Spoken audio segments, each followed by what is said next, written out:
Hello po mga kababayan, mga kalingap, ka-business, ka-papi, magandang buhay, Analisa Reality Vlog po. Hindi po ako magbibigay ng reaction pero may sasagutin po kasi akong comment para kaliwanagan na rin po at the same time additional knowledge para sa ating lahat. Pero bagong lahat naman yung subscribers, welcome po, salamat sa suporta sa aking munting kubo. Mga nagla-like, nagko-comment, nag-share, mga silent viewers, thank you po sa suporta ninyo at sa hindi po pag-skip ng ads. So ito po, meron akong upload. Ito yung time na abot kay Kalingap Turak na sinasabing hindi daw kalingap. So nagbigay po ako dito ng katibayan na legit siyang kalingap. Kasi pinagtatawanan Siyempre, kasamahan namin yon kailangan namin, suportahan, isabihin yung totoo. Basta katotohanan lang, ilalaban natin.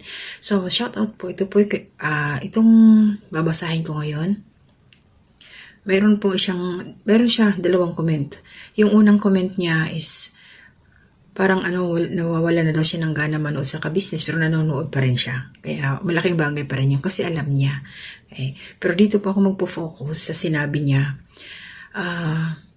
Basahin ko po muna mga ka-business, kalingap, kapapi. Sabi niya, "Hoy babae, maghanap ka ibang content mo. Masyado mo nang ginagamit si Clarissa. Para kumita ka, mag-charity kayo na lang para lumaki ang subscriber mo. Una, doon po sa hoy babae, hindi ko na kukontrahin yon. Sasabihin ko lang dito is, nag-describe po yon sa kanyang personality. Malinaw na po. Alam naman niya kung saan niya napanood yung video na yan. Nandiyan naman yung aking pangalan. Talagang nag-hoy pa rin siya. Diba? Magandang pag-uugali yan sa tingin niyo mga ka-business, no? And then, sabi niya, ginagamit daw si Clarissa. Para po sa iyo, Ma'am Sonia, kami po sumasagot lang. Ang ibig sabihin ho dito, nagpapakalat po kasi siya ng hindi totoo. Sabi nga ni ka-business anime, kasamahan ko rin sa Kalingap na reactor, nagpapakalat ng fake news. So, kailangan kontrahin po natin at sabihin natin yung katotohanan para hindi po maligaw yung mga viewers. Mahirap po manloko ng tao. Kung ano yung totoo, doon po tayo. Hindi yung para lang magka-views ka, kahit mali-mali yung sinasabi mo, sige ka lang. Hindi po yung ganon. Doon lang tayo sa tama. Mga ka-business. So, ayun, tas sabi niya dito, mag-charity na lang daw ako para madagdagan yung subscriber ko. So, Ma'am Sonia, unang-una po, meron po akong mga sinusuportahan. Meron po akong pinag-aaral. So, isa ho yun, forms ng charity. Monthly po yun. May mga scholar ako, dalawa yung college, yung isa po nasa private, isa nasa State University, pero syempre yung allowance, dalawang high school, nasa public. Pero syempre, may gastos din yun. Diba? At the same time, meron din po ako mga senior citizen na tinutulungan. Maliban pa ho doon sa mga nag-chat-chat sa akin na nanghihingi ng tulong. Pag meron, nagbibigay. Pag wala. Hindi ko po kailangan i-video pa yung ginagawa ko para mapatunayan sa inyo na tumutulong ako. Hindi na ho. Kasi, ngayon, nandito, wala ako sa wala ako sa Pilipinas. So, hindi credible kung magpupost ako ng video na ito yung ginawa ko, wala naman ako doon. Naintindihan niyo po ba, Ma'am Sonia? Darating ho tayo dyan, pero ang pagtulong naman kasi, depende yan sa puso mo. At saka, hindi ibig sabihin na siguro gusto niya, katulad ng ginagawa ng iba, kasi sila nandoon sa field. Talagang kailangan nilang gawin yon. Kanya-kanya pong diskarte.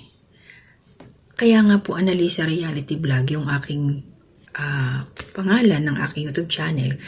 Kasi nakasalamin po yung kung ano yung realidad ko ngayon. Kung ano yung ngayon, yun po ang aking hinaharap. Behind that, hindi ko na ho kailangan pang ipangalandakan dahil wala ho ako doon. Pero tumutulong po tayo kahit papaano. So, ano nga ba ang ano po ba ang sakop ng charity? Kasi sabi niya, mag-charity na lang para lumaki ang mga dumami ang aking subscribers. Speaking po of subscriber, Ma'am Sonia Napoles, nagpapasalamat ho ako dito sa mga nakasuporta sa akin kasi sila po yung totoong nakasuporta sa akin na wala hong hinihingi na kapalit. Kaya nagpapasalamat ho ako sa kanila always. Every time po na gumagawa ko ng reaction, sobrang thankful po ako sa mga nandyan po na nagbibigay ng kanilang mga komento, nanonood, nagbo-views ng aking video. Maraming salamat po. Yun, totoong tao po sila. Yan. So, kung alam niyo po, ito i-share ko na rin kung subscriber lang, may mga paraan. Bago man ako nag-umpisa dito, 78 subscribers ako. Matagal na yun. Stack up kasi hindi naman ako, wala pa sa isip ko noon mag-vlog talaga. Meron ho ako isang kaibigan. International po siya, Seaman kabatch ko, kaklase ko. Sabi niya sa akin, Lisa, nagbayad siya para ipaboost yung channel niya, madagdagan yung kanyang subscriber para ma-monetize siya. Nagbayad siya. Sa totoo lang, nandun na ako, sabi ko, inisip ko, ang binayaran niya nasa 5,000 plus. Pero ako sabi ko, hindi ako magbabayad. Ang gusto ko yung magsusuporta sa akin, totoong tao. Ayan, kaya napapasalamat ako. 5,000 plus, magsi-6,000 na ako. Thank you sa inyo, mga kababayan, mga kalingap, ka-business, ka-papi, sa suporta nyo sa akin. So, ito, ano po ba yung sakop ng charity? Ni-research ko po talaga. Kasi alam ko naman na kung ano yun, pero gusto kong sabihin sa iyo, Ma'am Sonia, na yung binabanggit niyo pong pag-charity, hindi lang ho yung paraan na mamibigay kayo ng bigas, ayuda, maraming paraan po. Kung wala kang pera, kung moral support ka, isang charity po yan. I-attach ko na rin po sa screen para po sa kalahatan mabasa ninyo, mapanood nyo rin po. So, ang sabi dito, so ito po, na-research ko talaga kung ano yung meaning ng charity. Sabi dito, charity is an essential aspect of society that plays a significant role in making the world a better place. Yan. It involves giving and sharing resources. Yan. Time, skills, and other forms of support to people who are in need. So, ibig sabihin, kung ano yung meron mo, bibigay. Maglaan ka ng oras sa isang tao, isang bagay, o kahit ano man dyan, ang time, isang charity. Yung presence mo. Mag-share ka ng skills mo, kung ano yung kakayanan mo, form of charity din siya. Okay. So, ma'am, maraming salamat ng Sonia dahil dito, nagkaroon ako ng content. Kasi ayaw mo nang ipa-content si Clarissa.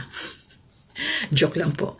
Hindi, kami naman po ay sumasagot lang kung ano yung nararapat, yung tama.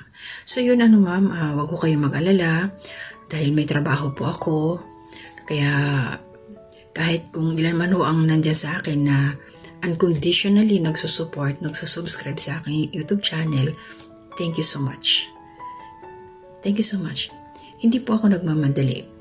Kasi may ginagawa po ako. Siguro pag nasa Pilipinas na ako, kakaririn ko talaga yung pagre-reaction. Baka magsawa kayo 3 times a day. Buyag. Hindi busy. Ayun po so yun lang yung sa akin. Inano ko lang po yung kay Ma'am Sonia Napoles. Sana po ma'am, yung pag-address natin sa tao, medyo naman natin. Bigyan natin ng kunting lambing.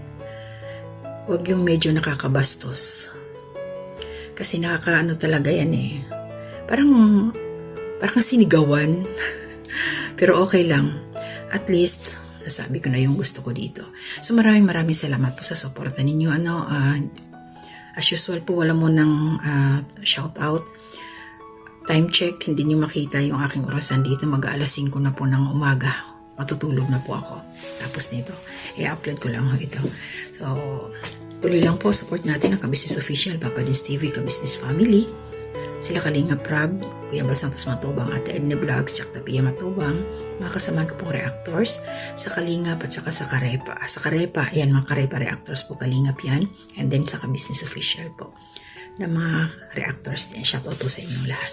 So hanggang dito na muna. Inaantok na ako. To God be the glory. Ingat po tayo. Bye-bye.